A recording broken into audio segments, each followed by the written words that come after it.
Welcome to this class. In this session, we are going to discuss about tabular integration. So tabular integration is just a subset of integration by parts, but it's used to integrate integrals of this form: f of x times g of x dx, where f of x can be repeatedly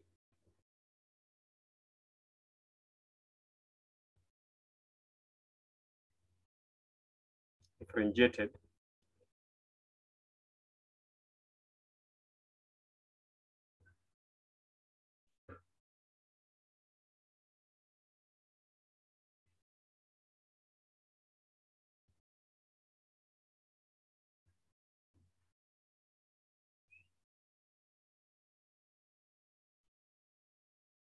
to become 0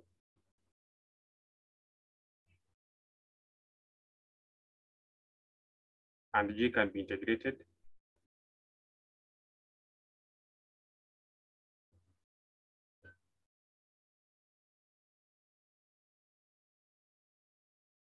repeatedly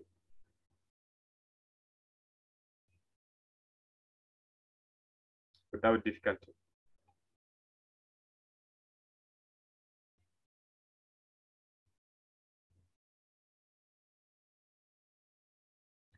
So generally, it's an integration by parts problem. But then if f can be differentiated repeatedly to become 0 and the g can be integrated without problem, then the integral of f times g of x, if we write it as integration by parts problem, so the solution will be given by -1 raised power n u naught ui vi, where for this n equals to 0, 1, 2, 3, etc.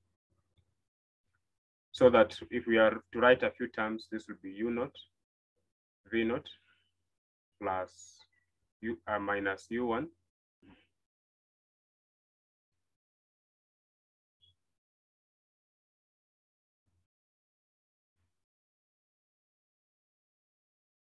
minus u1 v1, plus u2 v2 minus u3 v3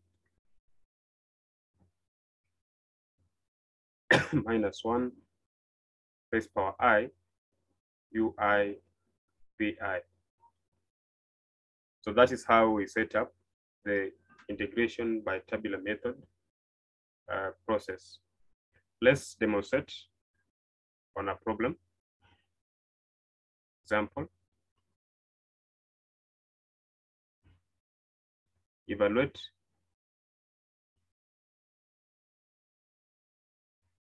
integral of x squared e raised power x dx by tabular integration method.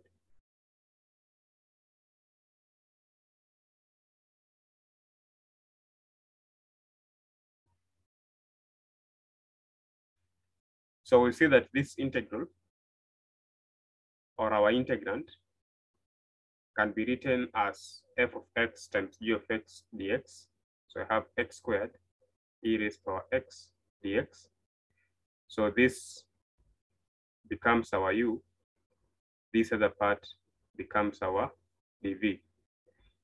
So let u naught. So the normal we call u in the integration by parts, we call it u naught. The first value is x squared, and then dv naught becomes e raised power x dx. And you see v naught will be given by the integral e raised power x dx, whose value is e raised power x. So you can draw a table where we have vi and we have ui, and then we have I. So when I is 0, we have u naught, which is x naught, and which is x squared,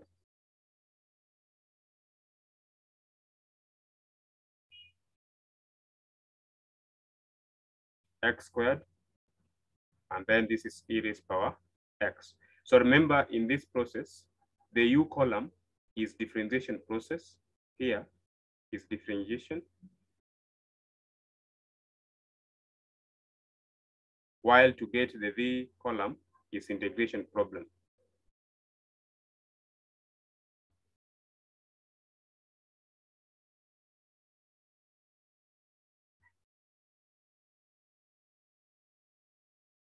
And then we can even have a column we call column of sign. So sign is either plus or minus. So remember, when I is 0, we have negative 1 raised to power 0. So this will give us a positive sign. So sign here is plus. I equals to 1 means we'll have u1, v1, and negative 1 raised to 1 is a negative sign. So differentiate x squared, you get 2x. Integrate e raised to x, you get e raised to x. I equals to 2. Differentiate this one, you get 2. Integrate this one, you get e raised power x. When power or I is 2, we have even power, and then the sign becomes plus. Now 3, when you differentiate 2, you get 0. When you integrate e raised power x, you get e raised power x. And then the sign for 3 is minus. Now the stopping point for tabular integration is when the function you are differentiating reaches 0. So we stop at this point here. So we say integral x squared e raised power x dx will be given by u naught, u1, u naught, v naught,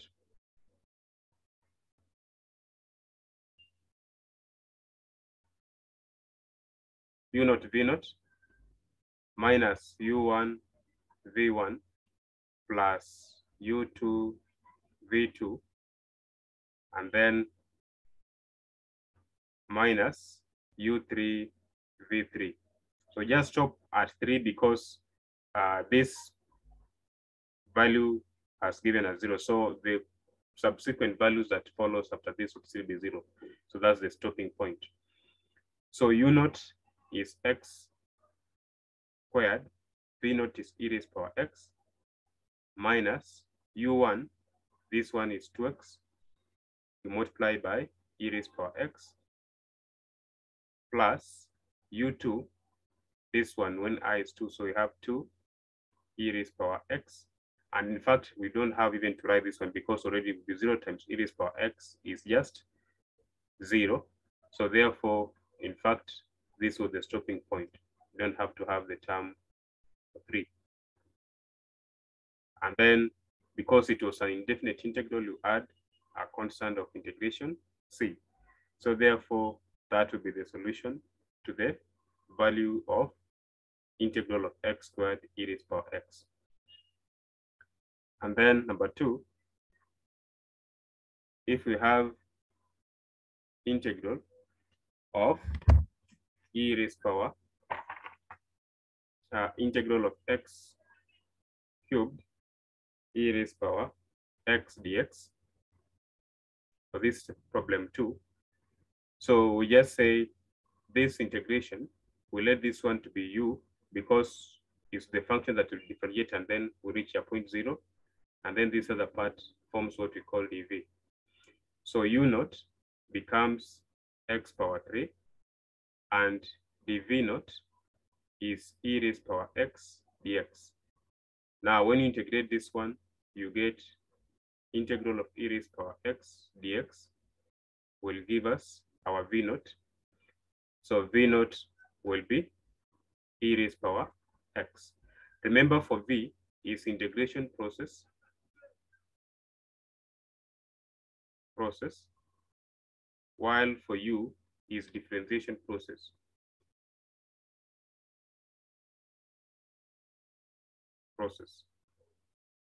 Now u1, you differentiate u0, so this will give us 3x squared, while v1, you integrate v0, which is the same as integral of e raised power x dx. So which is still be e raised power x. So that be v1. And u2 will be the derivative of u1, which will be 6x, while v2 will be the integral of v1 e raised power x dx. So that gives us still e raised power x. This is our v2. And u3 is the derivative of u2. So this will be 6. And you should be able to see that integrating this one still gives us e raised power x. Because u4, the derivative of 6 is a constant, then you don't have to go up to u4, because from u4, u5, etc. will be 0. So we write integral x power 3 e raised power x dx will be given by u0 v0 minus u1 v1 plus u2 v2 minus u3 v3. This is a stopping point because u4 will be 0. 0 times e raised power x, all the value will be 0. I remember the signs alternate. When we have even subscripts, we have positive sign. Negative odd subscripts, we have minus sign. So our u0 was x power 3, and then v0 is e raised power x, minus our u1 is 3x squared times v1 is e raised power x, plus u2 is 6x e raised power x, and then minus 6 e raised power x, and then you add a constant of integration because it's an indefinite integral. So therefore, this is the value of the integral, or you can write it as x cubed minus 3x squared plus 6x minus 6. Then you multiply by e raised power x because it's common, and then you add the constant of integration c. So that is how we solve that particular problem. And then if we have integral of x squared e raised power minus x dx, then you let this one to be u, and then this part would be dv, but then u0 is this first part we are letting to be u, x squared, and dv0 is the derivative e raised power negative x dx, so that v0, you integrate this e raised power minus x dx, and you see to get the integral here, you fix this one to be u, so u to be negative x, so du is negative dx. So then we'll have integral of e raised power u, but where there's dx, you put. So if du is negative dx, so dx is negative du. So we'll have negative du. So this just gives us negative e raised power u, so it'll be negative e raised power negative x. So v0 will be negative e raised power negative x. u1, differentiate this, you get 2x. And v1, you integrate this one. Now you'll have negative, negative, positive, so this will be e raised power minus x. u2, you differentiate this, you get 2. Integrate this, you get negative e raised power negative x. And so because the next one will give us u3 to be 0, then we just stop at this point. So you say integral of x squared e raised power minus x dx will be u0 v0 minus u1 v1 plus u2 v2. So u0 is x squared, v0 is negative. So we have negative e raised power negative x. u1 is 2x, V1 is this, so we'll have minus 2x e raised to power minus x. U2 is 2, and this is minus, so we'll have minus 2 e raised to power minus x. But then you add a constant of integration, c. So this, because negative is common and e raised to power minus x is common, so you can write it as negative e raised to power minus x into x squared plus 2x, and then plus 2, and then plus a constant of integration, c. So that is how we work out problems on integration involving tabular integration. Thank you.